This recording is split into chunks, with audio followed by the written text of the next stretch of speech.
జగన్మోహన్ రెడ్డి పరిపాలనలో మద్యం నాసిరక మందు వచ్చేది, దాని తాగిన చాలా మంది చచ్చిపోతారని చెప్పి చాలా మంది చచ్చిపోయారు. టీవీలో చూస్తున్నాం కానీ చాలా మంది చచ్చిపోయారు. విపరీతంగా రేట్లు పెంచారు. విపరీతంగా 60 రూపాయలు బ్యాండ్ ఉండేది 200కి వెళ్ళింది. 60 రూపాయలు ఉండే బ్యాండు 200కి వెళ్ళింది. చంద్రబాబు మనం తాగంగానే అనుకుంటాడు, చెప్తున్నారు తాగేవాళ్ళు. ఆయన అడగండి, ఈయన తగ్గిస్తాను అన్నాడుగా, తగ్గించేస్తాడు.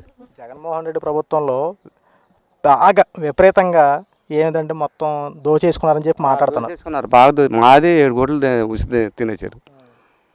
ఎవరు చెప్పుకోవాలేక ఉసికి అలా దొంగ బిల్లులు అన్నీ దొంగతనం చేసేసారు.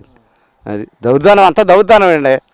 అది జగన్మోహన్ రెడ్డి పరిపాలనలో బాగా దొంగతనం చేసేసారు. అది దౌర్దానం చేశారు. ఎవరో జాట వచ్చినా వాళ్ళు దోసి పారేసేసారు. అది జగన్మోహన్ రెడ్డి పరిపాలనలో ప్రతి పేదవాడికి సెంటున్నర స్థలం ఇచ్చాడు.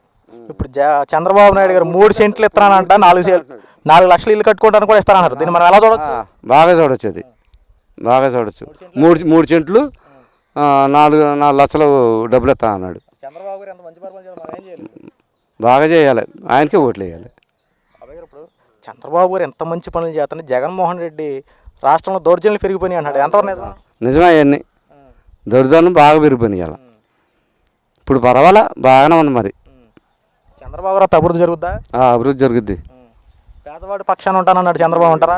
పారిచారత నానబోసాడు. ఇది చంద్రబాబు నాయుడు పరిపాలనలో కేపీ రెడ్డి గారు పోసాడు. ఇప్పుడు వాళ్ళ అబ్బాయి పోయాలి. ఇది పారిచారత గారు పోయాలి. ఇది ఈ రోడ్డు, తారు రోడ్డు.